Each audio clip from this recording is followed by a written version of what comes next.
Hi guys, this is physiotherapist Danish and I'm a physio guide. Welcome to my YouTube channel.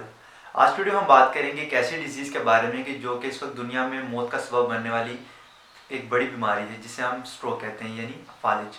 According to American Stroke Association, stroke is the fifth leading cause of death in United State. मतलब कि जो फालिज है America में मौत का सबब बनने वाली पांचवी बड़ी बीमारी है। अगर हम पाकिस्तान की बात करें तो पाकिस्तान में भी हर गुजरते हुए दिन के साथ जो स्ट्रोक यानी फालिज के केसेस हैं उनमें इजाफा हो रहा है। मेरी आज वीडियो में हम इसी बारे में बात करेंगे कि स्ट्रोक होता क्या है, इसके इफेक्ट्स क्या होंगे बॉडी पे, और अगर हो गया तो इसको ट्रीट कैसे करना है और इससे बचा कैसे जा सकता है। Before wasting any further time शुरू करते हैं आज की वीडियो। सबसे पहले हम बात कर लेते हैं स्ट्रोक यानी कि फालिज है क्या। फालिज एक ऐसी बीमारी है कि जिसके अंदर वो खून की नालियाँ जो या तो दिमाग की तरफ खून लेके जाती हैं या वो दिमाग के अंदर प्रेजेंट होती हैं, या तो हाई ब्लड प्रेशर की वजह से फट जाएँ या वो किसी वजह से वहाँ पे उनमें रुकावट आ जाए और ब्लॉक हो जाए। अब दोनों सूरतों में होगा ये कि वहाँ पे जो ब्लड की सप्लाई है वो कॉम्प्रोमाइज़ होगी, मीन्स के ब्रेन को ब्लड नहीं मिल रहा। अब जब ब्लड नहीं मिलेगा तो वहाँ पे टिश्यू की डेथ स्टार्ट हो जाएगी, जिसकी वजह से जो हमारा ब्रेन है वो डैमेज होगा। अब जब ब्रेन डैमेज होगा तो जो काम ब्रेन के उस पार्ट ने करना होगा बॉडी वो काम करना छोड़ देगी। फॉर एग्जाम्पल, जो हमारे दिमाग का पिछला ऐसा यानी हमारे ब्रेन का जो पिछला पार्ट है उसे हम कहते हैं ऑसिपिटल लोब। अब जो ऑसिपिटल लोब है इसका जो मेन काम है वो ये है कि हमारी जो विजन यानी कि हमारी आई साइड, हमारी जो देखने की सलाहियत है उसको कंट्रोल करता है ब्रेन का ये हिस्सा। जब यहाँ पे खून नहीं पहुँचेगा तो ये हिस्सा काम करना छोड़ेगा और इवन के जो हमारी आई साइड है वो टोटली ख़त्म हो सकती है और हम देखने की सलाहियत हमारी ख़त्म हो जाएगी। अब जो बॉडी पे इफेक्ट है वो डिपेंड करता है कि ब्रेन का कौन सा पार्ट डैमेज हो रहा है।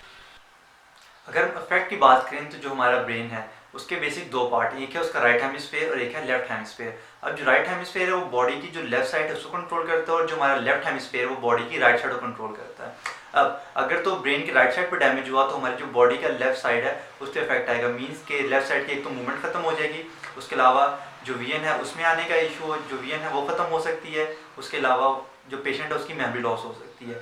इसी तरह अगर ब्रेन की जो लेफ्ट साइड है वो डैमेज होता है तो उसका इफेक्ट हमारे बॉडी की राइट साइड पे आएगा। अब इसी के अंदर सेम वही इफेक्ट आएगा कि एक तो राइट साइड की जो मूवमेंट है वो खत्म हो जाएगी, उसके अलावा पेशेंट की जो स्पीच है वो डिस्टर्ब होगा, मीन्स के पेशेंट को बोलने में मुश्किल होगी, उसके अलावा जो तीसरा इफेक्ट होगा मेजर होगा मेमोरी लॉस। इसी तरह अगर ब्रेन का जो निचला पार्ट जिसे हम कहते हैं ब्रेन स्टेम, अगर वहाँ पे ब्लड की सप्लाई रुकती है और वो हिस्सा डैमेज होता है तो यहाँ पे जो बॉडी है वो एक ऐसी कंडीशन में जाएगी जिसको हम कहते हैं लॉक्ड इन सिंड्रोम। अब लॉक्ड इन सिंड्रोम में होता ये है कि एक तो पेशेंट बोल भी नहीं पाता और सेकेंडली उसकी गर्दन से नीचे की जो पूरी बॉडी है उसकी जो मूवमेंट है वो टोटली खत्म हो जाती है। अब हम बात करते हैं कि स्ट्रोक होता कितनी टाइप का है। कॉमनली जो देखा जाता है वो स्ट्रोक दो टाइप का होता है, एक है इस्केमिक स्ट्रोक और एक है हेमरेजिक स्ट्रोक। इसके इस्केमिक स्ट्रोक में ये होता है कि जो ब्लड की सप्लाई है वो किसी वजह से ब्लॉक होती है और जो ब्लड आगे सप्लाई नहीं होता, जिसकी वजह से वहाँ पे टिश्यू की डेथ स्टार्ट हो जाती है। और जो हेमरेजिक स्ट्रोक है इसके अंदर जो ब्लड वेसल्स हैं जो कि आर्टरीज हैं वो हाई ब्लड प्रेशर की वजह से फट जाएंगी। अब जब जो वेसल्स है वो फटेंगी तो जो ब्लड की सप्लाई है वो भी रुक जाएगी, जिसकी वजह से अल्टीमेट रिजल्ट है वो ये है कि वहाँ पे फिर जो ब्रेन के टिश्यूज हैं उनकी डेथ होगी। अब थोड़ी सी बात करते हैं साइन एंड सिम्टम्स की कि आपको पता कैसे चलेगा कि जो पेशेंट है उसको स्ट्रोक का अटैक हो रहा है। अब इसके लिए एक बड़ा सिंपल सा छोटा सा रूल हम कहते हैं फास्ट। अब फास्ट के अंदर 4 अल्फाबेट्स हैं, FAST। एफ से मीन फेस ट्रूपिंग, मीन कि जो पेशेंट है उसका चेहरा है वो लटक जाएगा।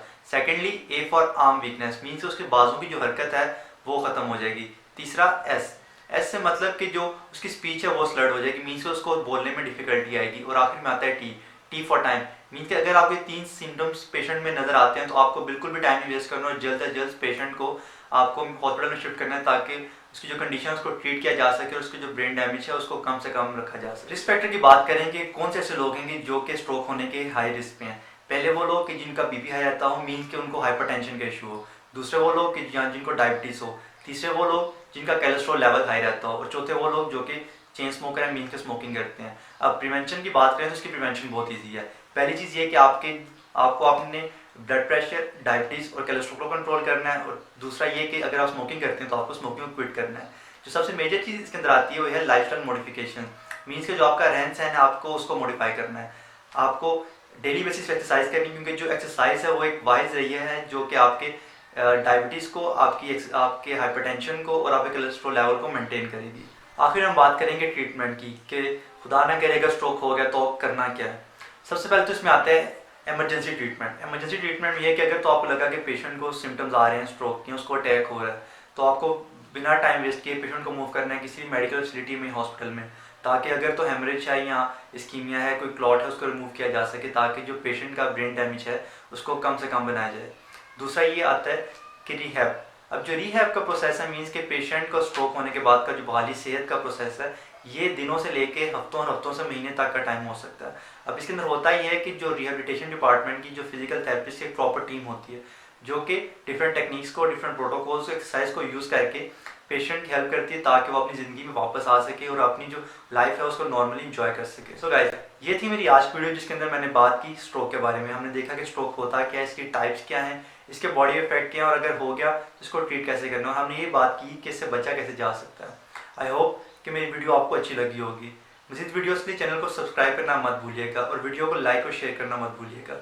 फिर हाजिर होंगे एक नए टॉपिक के साथ, एक नई वीडियो के साथ। तब तक के लिए खुदा हाफिज़।